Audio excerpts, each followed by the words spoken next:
right? She said she hate watched Too Close to the Sun. Are we flying Too Close to the Sun being co-host with her? And we spent the first 3 minutes of the show lightly lambasting her for not being on the show.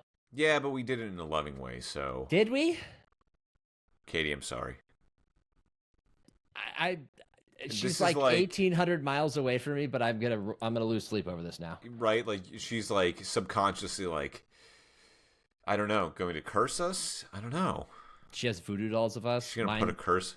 Accurately bald. Yours is literally just a Stretch Armstrong doll that she shaved. Mine's like a Ken doll. Yeah, in a swimsuit because I'm a swimmer. I'm a Drago action figure from the Rocky movies, but she took the hair off. Drago! And I just wake up, feel a ping, and like a twinge in my back, and I'm like, Katie! Speaking of getting the party started.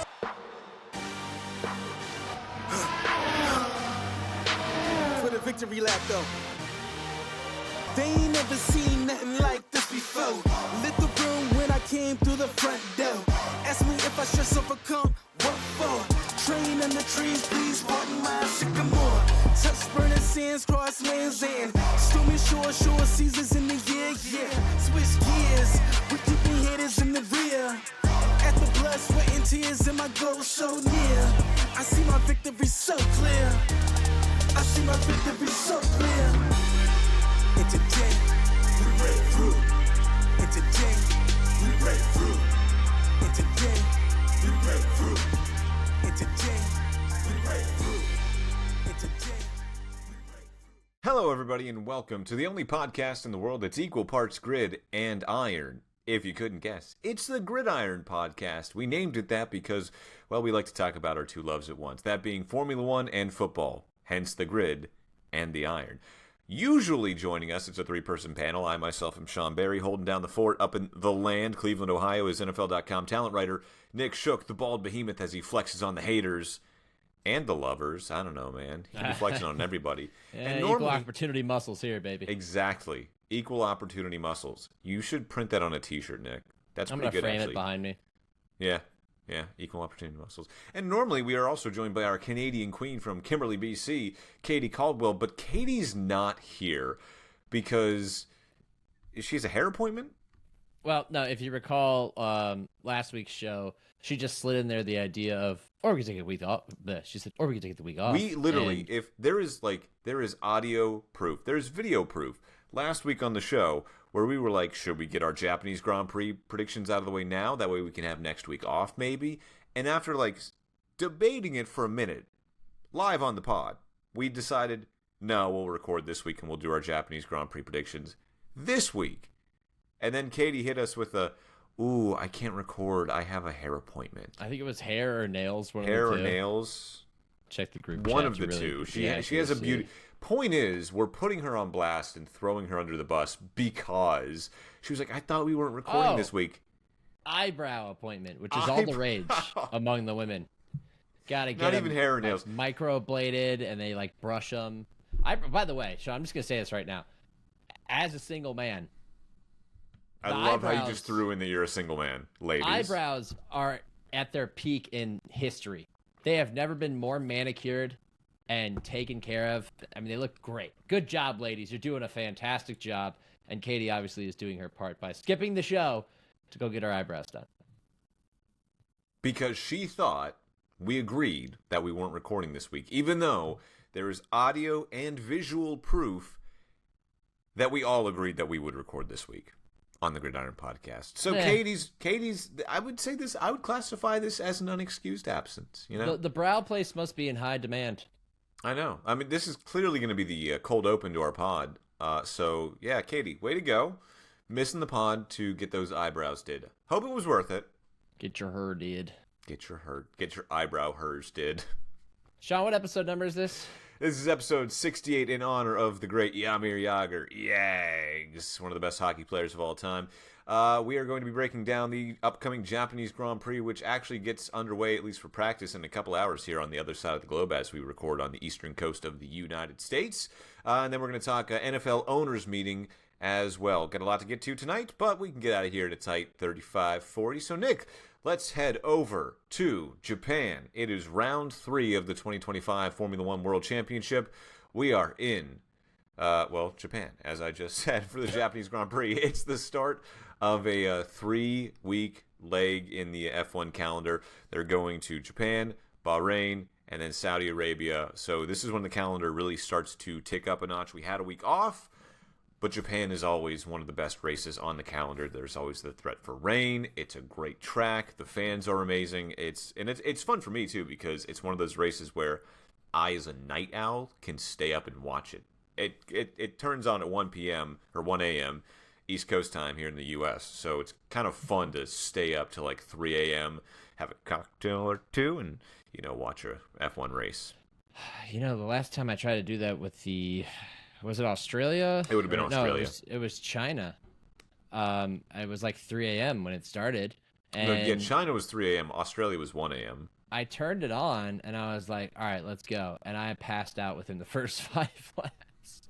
And I'm a night owl, too. But then again, you want to talk about cocktails, more than a few were had that night. So, we were fighting against the forces of this is 1 a.m. Race is over by about 2:30. I think you're golden right there. Those are bar hours, baby. Especially if you can sleep in the next morning. You are golden. All right.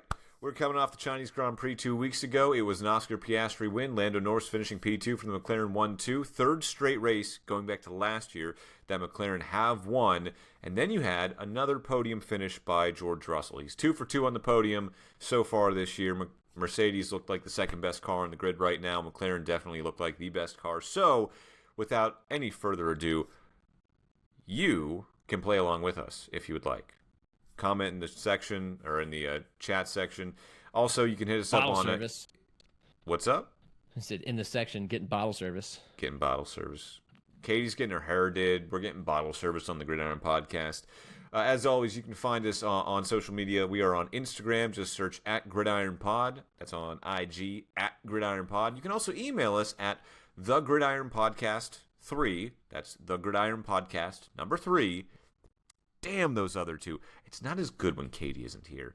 @gmail.com.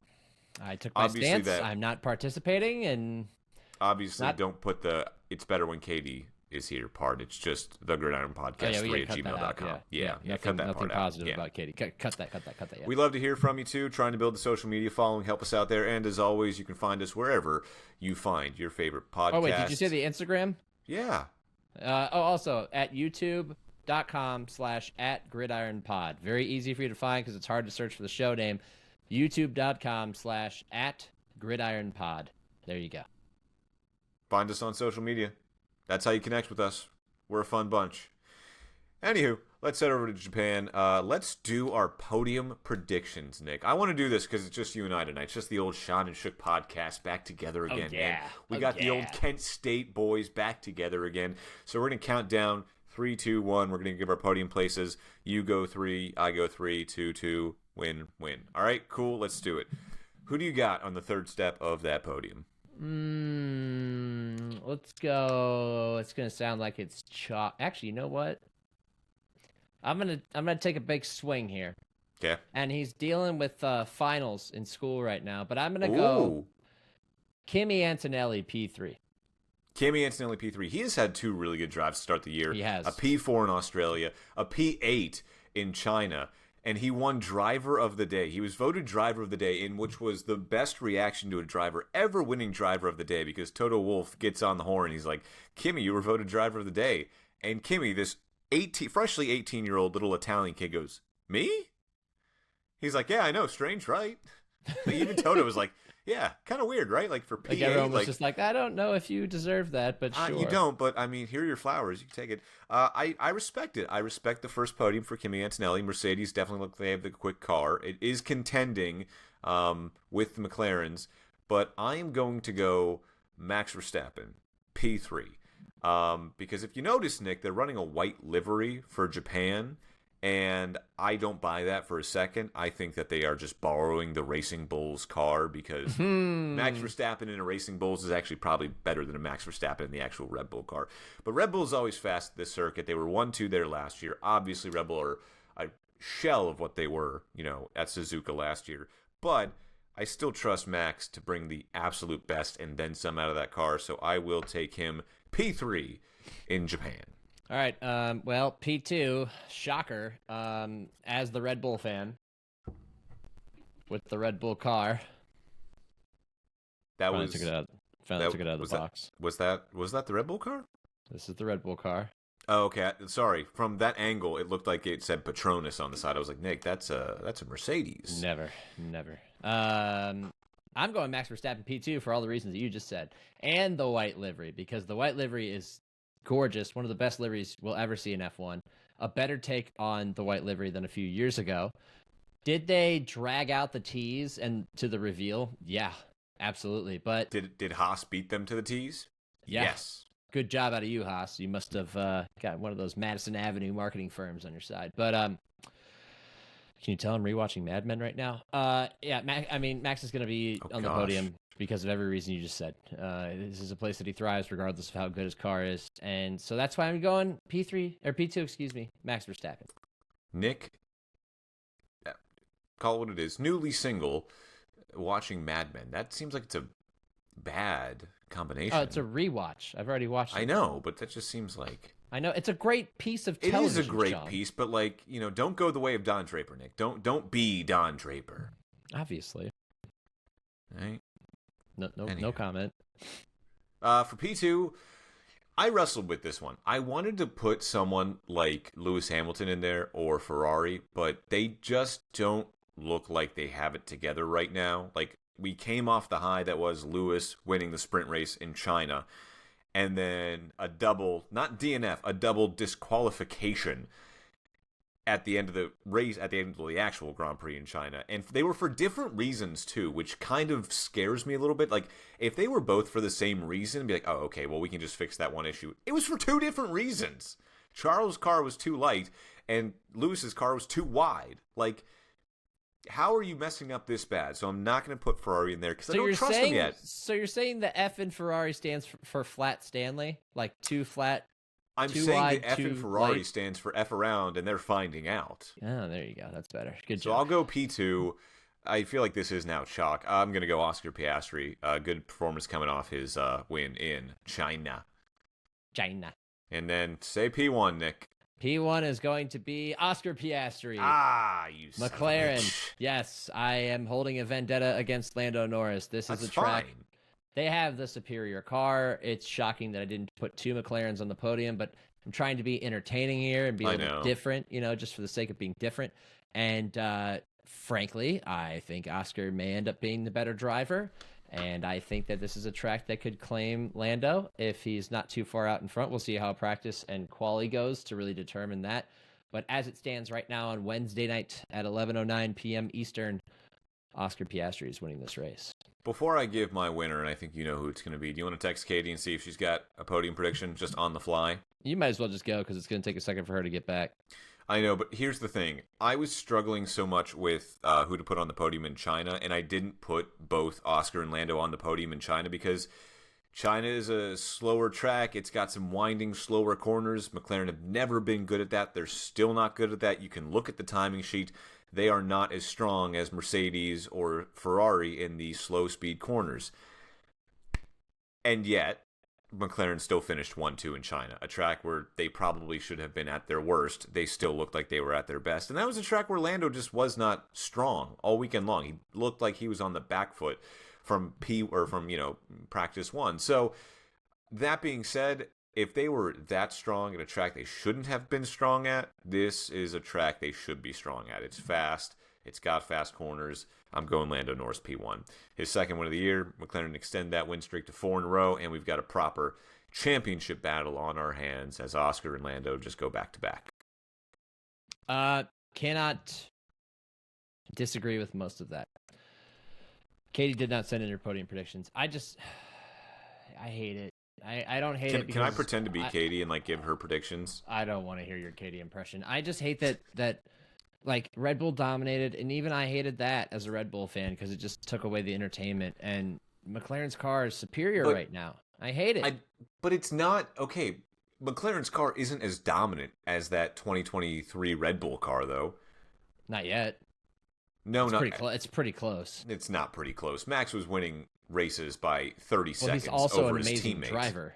Yeah, but at the same, like, McLaren are closer to their competition than you think. But you do have to give them their flowers. They have one of the best driver pairings on the grid right now. I mean, maybe Ferrari have the best with Lewis and Charles. Like, maybe, but, like, right now, Oscar is... I don't know. He's really stepping up, man. He is, and I think it just speaks to my lack of confidence. I think Lando lacks the killer instinct, and we've talked about this in the show many times. I mean, when you back a hungry dog into a corner, like, what's going to happen? There's going to become a time and a place when Lando is backed into a corner, and he either has to think about making friends or making enemies, and I think that's what everyone kind of wants to see this year. I think people secretly want to see the Senna v. Prost type rivalry from Lando and Oscar, but I don't think they're those type of people. Like, that's just not how they're wired. Oscar's too even-keeled and Lando's too nice for that to ever happen. But I do, now that I take a step back and think about it, you're right, driver pairing strength.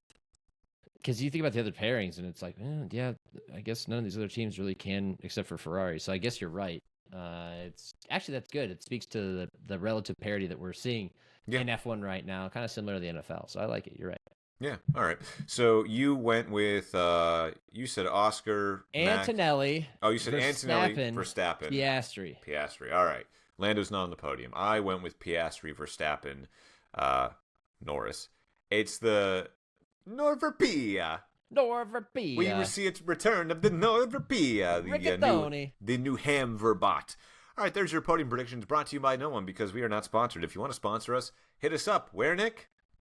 The Gridiron Podcast 3 at gmail.com. That's the Gridiron Podcast 3. Damn those other two. At gmail.com. Or on Instagram, where? At Gridiron Podcast. No, at Gridiron Pod. Yeah, at Gridiron Pod. And on YouTube. And on YouTube, where at? YouTube.com/@GridironPod. Look at the uniformity. YouTube.com/@GridironPod. I love it. All right. That's our Japanese Grand Prix podium predictions. Again, brought to you by no one. We now move on to our next topic. Well, let's reference, since we referenced it once, let's just pull it up real quick, just so the viewers on YouTube, give them a reason to come hang out on YouTube with us. Oh, and by the way, shout out to our guy Logan, who hopped in the chat there and said, feed me the Yuki podium this weekend. I'm for it. I mean, if it happened, that crowd would go absolutely insane. The kid in the home race. Yeah. Debut race with Red Bull. I don't know. All the pressure's on. I don't know if there's ever been, I'm sure there's been a Japanese driver on the podium before. Maybe Takuma Sato? Let me Google this real quick. Last. Finally found it. God, that took long Japanese F1 podium. I found the button. Ah, yes. Look at that. Let's talk about the Haas livery because Red Bull teased. They showed a picture of a garage and they teased that they were going to have a special livery. It doesn't matter what livery anybody had. Haas. Mwah, chef's kiss. That is perfect. With the pink cherry blossoms. They changed a lot of the red on their car to pink and white, and it is absolutely beautiful. And it's kind of cool, too, because their team principal, he is from Japan. So, I love it. It's the U.S.-based F1 team, and they're showing some love to their team principal for his home race. And it's a beautiful livery, too, with the cherry blossoms all over the car. Absolutely gorgeous touch to a livery that is otherwise largely black, red, and white. To a land where the cherry blossoms are native. They're a defining feature in a decent portion of the country. And executed so well. I mean, just so well. You know, it's been a long time, 10 out of 10, Sean. no notes. We're far removed from the days of the Graduation album by that one guy who I won't name, and the transition to polos and sweater vests and tight khaki pants and backpacks. And the proliferation of the color pink among men, which was very popular in the late 2000s and early 2010s for you youngsters out there who aren't old enough to remember that. I had a pink tie. You saw a lot of pink shirts. Prom, guys were wearing pink accents. Time ago. Black and pink, that was my prom outfit, Yep, I knew it was. And I think you might have done that to one of the banquets in college as well. But this is Haas's modern take on that. And I love to see it. And we also got an update from Katie, which I'm actually typing in right now. One sec. Speaking of this livery. Oh, here we go. Katie. Text from Katie that says, Driving home from my appointment, but pulling over to say, Yuki Tsunoda P3, babies. Thanks, Katie. She also had Oscar Piastri P2 and P1. Take a guess. Lando Norris. Lewis Hamilton. Oh, Katie, In parentheses, the most based podium ever. She is literally just like, trying to Katie... will this. But I'm afraid that she has special powers because she hate-watched Liam Lawson so hard that he fell out of his seat, literally, after 2 races at Red Bull. And now Yuki Tsunoda is in that seat. So I don't want to anger Katie too much because she might have some sort of like special hate-watching powers here, and she might will Lewis into a win. I don't know. I didn't think about that. Yeah, it's scary a little bit, right? She said she hate-watched Too Close to the Sun. Are we flying Too Close to the Sun being co-host with her? And we spent the first 3 minutes of the show lightly lambasting her for not being on the show? Yeah, but we did it in a loving way, so... Did we? Katie, I'm sorry. She's like 1,800 miles away from me, but I'm gonna lose sleep over this now. Right? Like, she's like subconsciously like, I don't know, going to curse us? I don't know. She has voodoo dolls of us. She's gonna put a curse. Accurately bald. Yours is literally just a Stretch Armstrong doll that she shaved. Mine's like a Ken doll. Yeah, in a swimsuit because I'm a swimmer. I'm a Drago action figure from the Rocky movies, but she took the hair off. Drago! And I just wake up, feel a ping and like a twinge in my back, and I'm like ah! Sadie! Oh gosh. Speaking of Yuki, he is now at a Red Bull seat. Rightfully so. A wrong has been righted. In an odd way, Red Bull dumped Liam Lawson after 2 races at the team. They sent him back down to Racing Bulls, their sister team, their junior team. No, they're the junior team. They actually reverted to junior status. It's so weird that they're allowed to do that, but I digress. So anyway, Liam Lawson knocked back down to Racing Bulls, as that we are calling them now, and Yuki Tsunoda, after driving for 3 years with AlphaTauri, V-Carb, now Racing Bulls, he is finally called up to the big team. By his the home way, race. It's not the only weird dynamic in F1. George Russell was spending multiple years driving for Williams with a Mercedes logo on his helmet. Yeah. Like, there's all types of incest in F1 when it comes to who's on what team and who's signed where. Yeah, I mean, look at like Ferrari's past relationships with Sauber, now with Haas. Yeah, I mean, like stuff happens like this. Engine suppliers versus factory teams. It's all very weird. Like, if you want to get into it, it's even weirder that for the first time since the hybrid era, a customer team has won the world championship. McLaren is a customer of Mercedes, and they beat the supplier. Like, good for you, Mercedes. That's all. Yeah, that's also weird to say that. And by that, anyway, I mean McLaren. Yeah. Anyway, Liam. Yuki is now in the big boy seat, even though he stands at a paltry 5'2", but this is his home race. So there's a lot of excitement around this one. Liam, I've seen a lot of videos of him bouncing around the paddock, and he is actually bouncing. Like, it looks like a weight has been lifted off his shoulders, which good for him, because you wanted to see Yuki in that seat because he deserved it, we all felt like. But, like, you didn't want to see Liam, like, fall out of the sport altogether. Maybe Katie You mean did. like Logan Sargent or Nicholas Latifi or... Nick DeVries. Yeah. Or what should have happened to Lance Stroll by now. Maybe. Even though he's 2 points finishes this year somehow. My favorite is like the intro to races where they're like 2 Aston Martin drivers lined up right next to each other on the grid with very different reactions to the results, and they're just alluding to Fernando Alonso being pissed off that he didn't qualify higher, and then Lance Stroll's just happy to be there. Yeah. Yeah. I know I'm just here to race, guys. I know I'm a silver spoon. I know, I'm horrible. Yes, thank you, I'm horrible. Anywho, we keep getting sidetracked. Let's talk Yuki, let's talk Liam. Is there much to say? Except for, like... Where do we think they're going to qualify? Because Liam, you would like to say that Yuki could do better than Liam in the Red Bull seat, because Liam was literally last. Like, you could not do any worse. At qualifying, at race finishes, like, Liam was last. All right. Okay? Let's go to last week's, the last race we had, right? Okay, where did Liam qualify? 20th. And he finished, I think, P14? He was 3/10 off of behind Bortoletto. Jesus. he started P20. Where did Yuki Tsunoda qualify? He qualified 9th in a Racing Bulls. He has been in Q3 both times. A margin nearly a full second faster. That was last race. If we go back even further to Australia, since we only have 2 races so far, we go to the qualifying results from there. We had Tsunoda in P5 in a Racing Bull, and we had Liam Lawson in P18. Wow. More than slightly less than a second off of Yuki Tsunoda's pace. So if we take all of that into account, actually, where was that? That was actually Q1, Q3. Oh, yeah, because that's when they all raced. Never mind. If we take all of that into account, the gap is wide. This is why that they made that switch, right? But they've swapped cars. And the Racing Bull is easier to drive. It's known. Like, that Red Bull is very difficult to drive. Racing Bulls is easier to drive. So you would think that Liam Lawson's... he's going to improve, right? Like, he has to improve in that car. I don't think it's going to be as easy for Yuki as everyone's saying.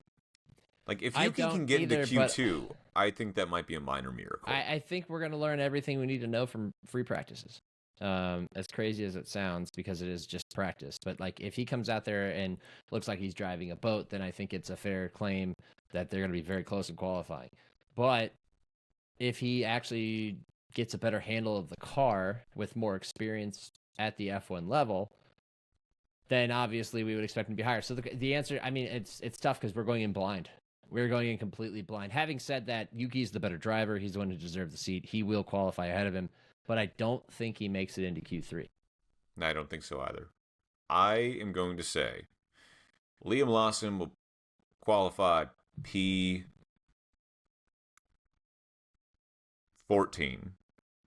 And Yuki will be P13? P12. Okay. I've Is got that a P12. win? Or is that That's like a win? That's a huge win because, again, like Liam Lawson, he's driven with Racing Bulls before. He knows generally how this car is going to react. Yuki does not know this car, this Red Bull car at all. He has never driven it before, ever. So we're putting him in this car blind and expecting him to, go do better things. I wouldn't be surprised if Liam Lawson outqualifies Yuki, but if Yuki can just not finish last, it's a minor miracle to win for him. That would be a stain on the reputation, the latest stain on a shirt that deserves a lot of shout or Tide pens. Let me phrase it to you this way, Nick. If Liam Lawson qualifies in Q3, okay, say he qualifies P10, but he's not getting a Q3. Hold on. Say Liam Lawson qualifies P10, which we know this car is very capable of doing, and Yuki qualifies like P12. What do we think about that? What does that say? Does that say more about Liam or just more about that second Red Bull car in general? Because I think it says more about that second Red Bull car in general, because the fact that Yuki got it up to P12, again, I hate to keep using this phrase, but that's kind of a minor miracle seeing where Liam was with it. I feel like we're over... Well, there are visible differences between the cars. Not this week. They're both white. It says more about the car. Unfortunately, it says more about the car. I don't see that happening. I have more faith in Yuki than the average person. I think he's going to find a way to finish ahead of Liam. I think Liam Lawson is not going to do very well. Maybe a little bit better than he's done before. Maybe higher than P18, but I don't think he's going to get there. They already went head-to-head last year, and Yuki was the better driver. So I know we're changing circumstances. Incrementally. A different car. Minimally. Like, he was the better driver, yes, but it wasn't like, oh my god, he's blowing him out of the water. This is a bloodbath. It's like, they were kind of similar, if I'm being honest. Yeah, that's fair. Yeah. Okay. Yeah. All right. Anything else from F1? We got somebody else here in the chat. We got our guy Madden here. He says, no Katie again? Y'all need a new Canadian?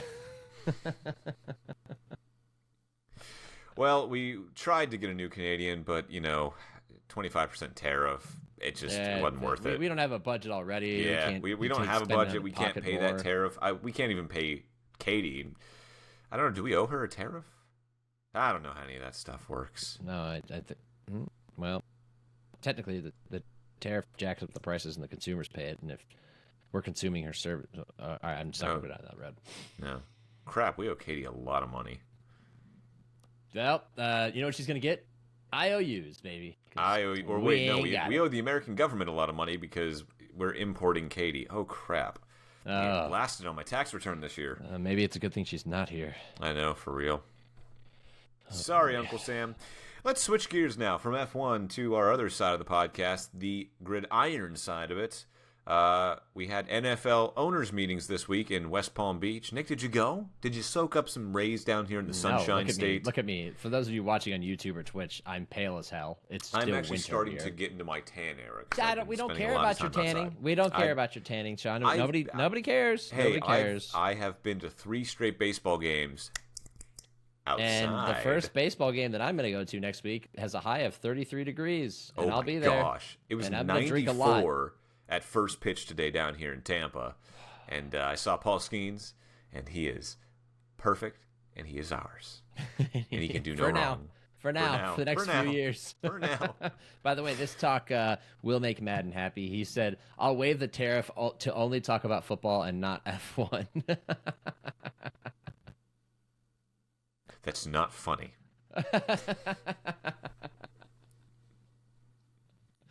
I think it's funny. Not because I don't like to talk about F1, because I love F1, but I just think it's funny. Thanks for your participation in the chat, you and Logan. We always appreciate your viewership. But yes, I did not go to the owners' meeting. Good friend and fellow co-host of NFL Daily, Jordan Rodriguez, was there, and she soaked up the Rays from what I could tell, though I have not spoken with her. A lot of things did happen, though, there, Sean, that we were monitoring and that I wrote about. I think you know what's atop this list. Is it the push of the tush? It is the shove of the brotherly, yes, the brotherly variety. So the tush push, the banning of the tush push was on the table, and in the end, it got tabled. It didn't go through. I think only 16 teams voted for it. Correct? Voted to ban it. Dead split, reportedly. That was the number. What do you need? Is it a 2/3 majority? I think it's 75%. So 2/3, basically a little bit more than 2/3. No, 2/3 is 66.6 repeating. I know what 2/3 is, Nick. Thank you. 66.6 repeating, if you must know. Jeez, that's what I just said. Please. Gosh, this guy over here. Got a copycat here. Probably just plugs his numbers into Excel spreadsheet. Jeez. Yeah, so only 16 teams voted to ban it. The Packers were the one that brought it to the table. On the table, it shall remain. What do we think about this, Nick? I mean, I kind of get it. A lot of coaches, a lot of GMs came out and said, look, you can't just punish a team for being too good at something.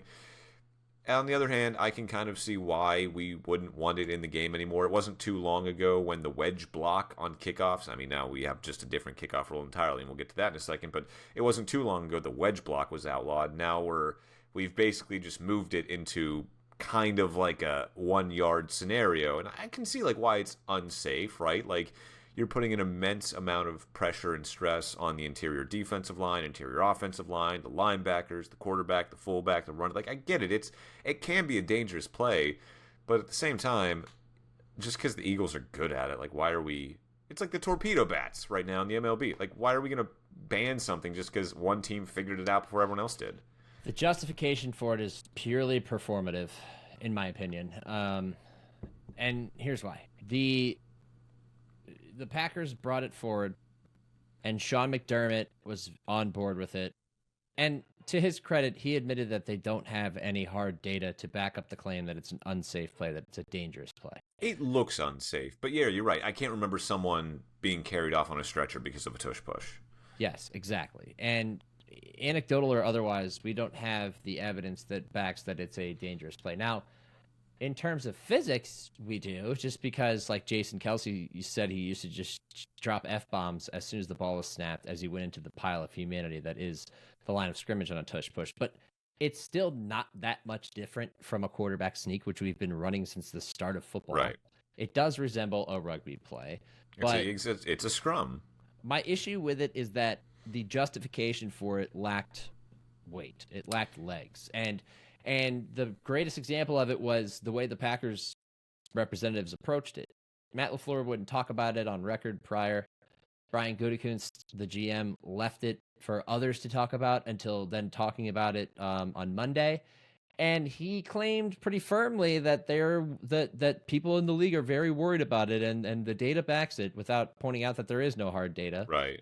I heard people say it was unsafe. I'm not saying it's unsafe. I heard people say it was unsafe. He also did the whole thing like it wasn't my idea, like I wasn't the one drafting it, but I do think that it should be banned. So like you can't play both sides of the fence here. Number one, and number two, I like Aaron Glenn's approach, the head coach of the Jets. He said, look, it's another play that we have to learn how to stop, and I'm just going to focus my efforts and energy on learning how to stop it. So if you could come to me with data that suggests that it's actually a dangerous play, and it's not that dissimilar from a lot of other plays in short yard situations, then that's fine.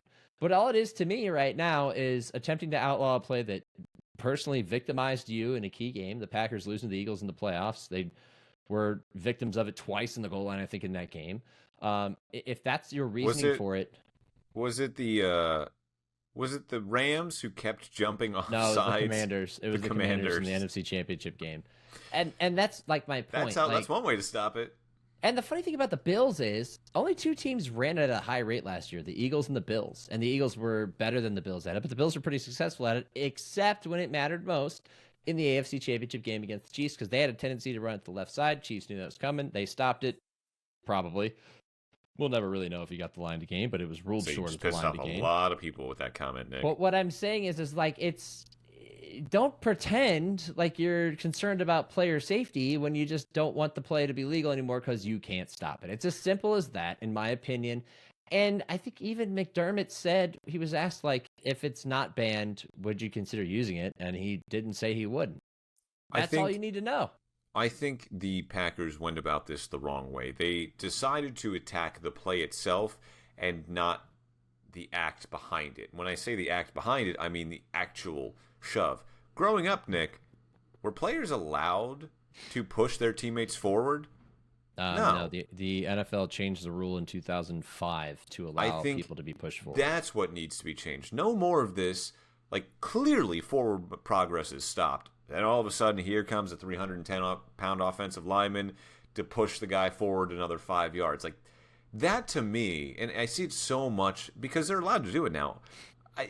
That to me isn't necessarily football. That's just, all right, I'm just going to jump on some people and maybe we gain a couple extra yards. What do you do in the goal line, Sean? How many times do guys go airborne over the pile and it's highlighted like it's a great athletic feat when LaDainian Tomlinson would dive over the goal line and flip into the end zone? Football is a gladiator sport. It is at times a sport of brute strength and force. I'm not saying that. Like, I'm not saying it's unsafe to push them. I'm not saying that. No, you're saying it's not football, but it is football.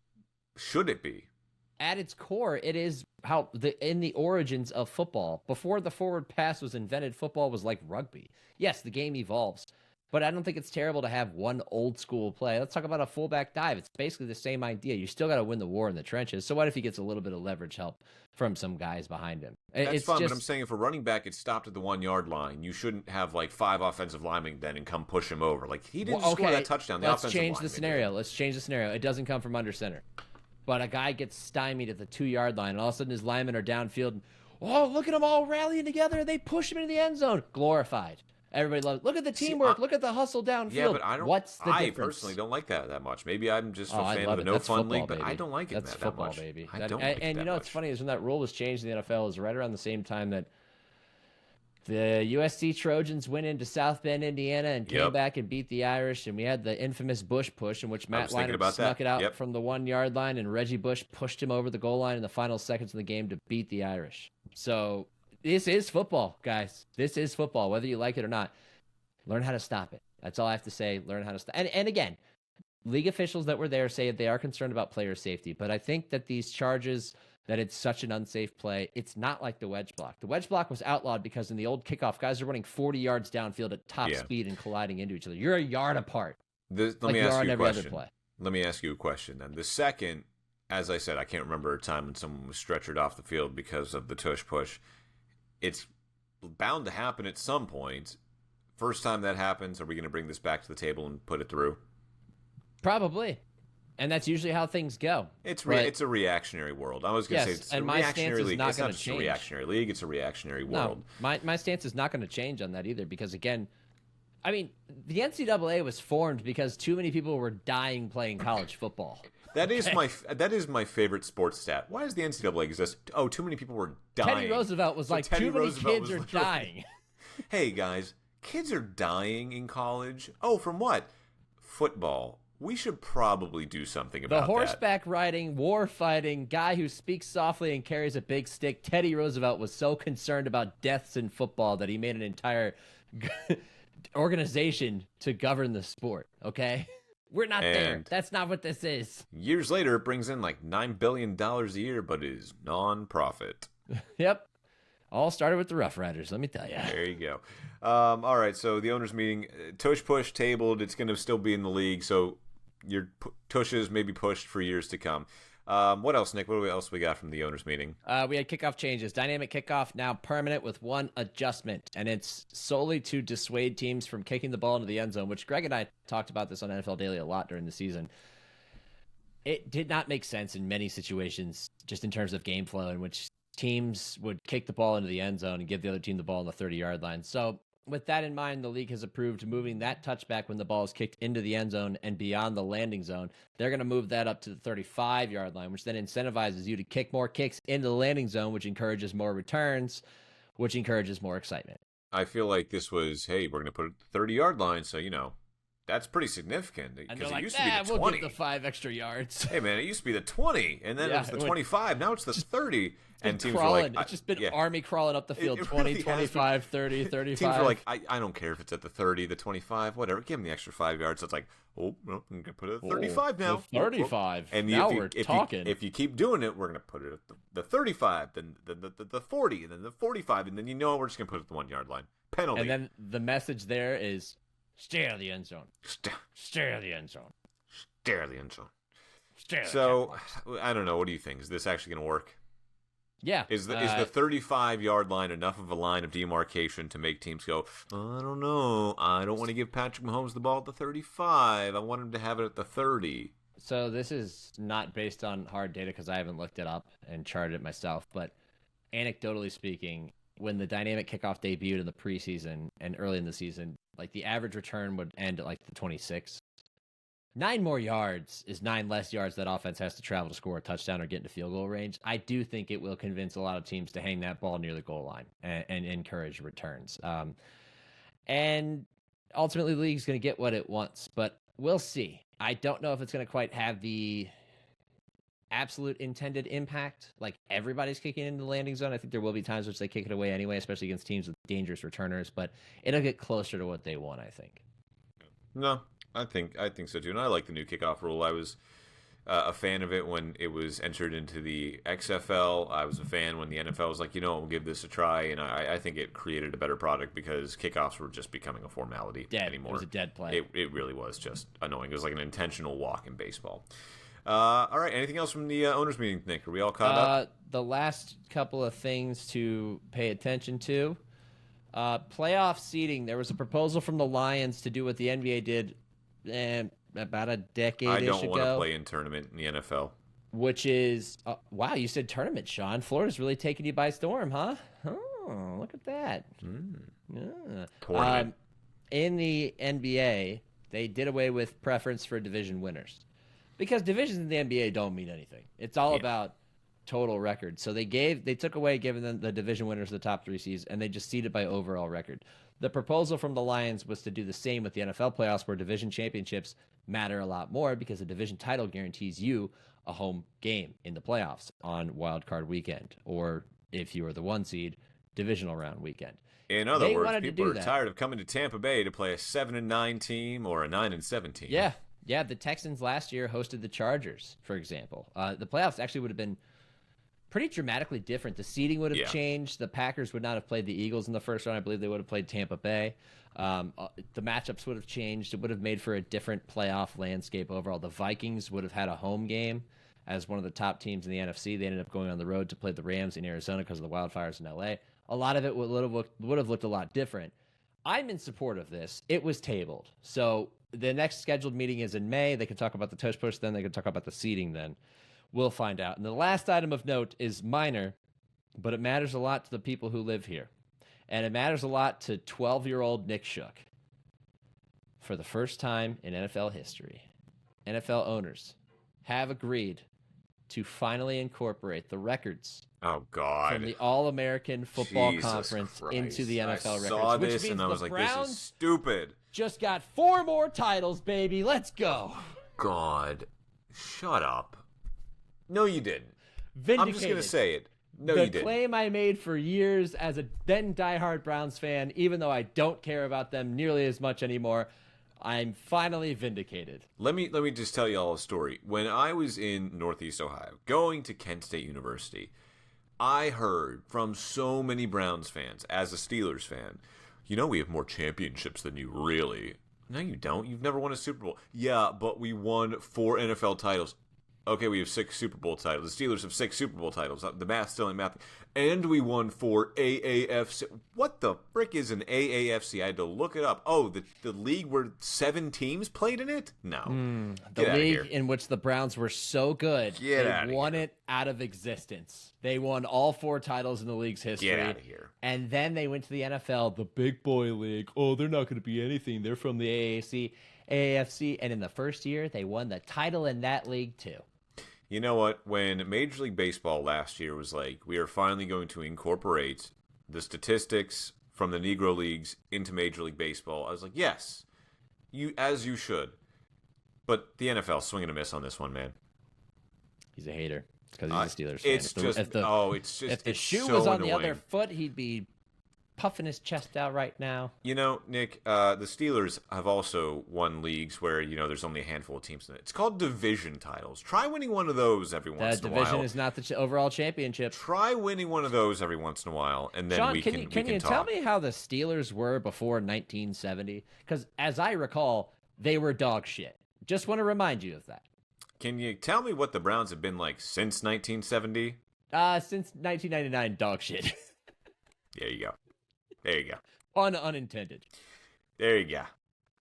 Enjoy your new enclosed stadium, you bunch of wusses. It might not get built. We'll see. I'm tired of talking about stadiums, man. That's all we talk about down here is this stupid stadiums, baseball, and where the Rays going to play. But I'm pulling out of their stadium deal. I digress. I've spent the last 3 days in a minor league ballpark watching Major League Baseball. How was that, by the way? It feels like a Major League Baseball team playing in a minor league ballpark. Yeah, I don't know. It's going to be. I'll tell you what. Today it was a getaway day, 1:10 first pitch, and I thought there's not going to be anybody here. This is going to be the day where we all go, ooh, this is a bad look. No one's going to be here, and it was sold out, packed to the rafters. Now Paul Skeens was pitching, and he is must-see TV, but 1:10 first pitch during a weekday. It's not spring break or anything, and 11,000 people still showed up. That was pretty good to see. Be my question, and you just answered it before I could even search it, which is, what is the capacity of George Steinbrenner Field Stadium? I think it is right now. It's 10,046. Wow, you nailed it. Exactly 10,046 in the attendance. Because Nick, I've heard that number every single day for the past couple of days because they were like, tonight's attendance 10,046, a sellout.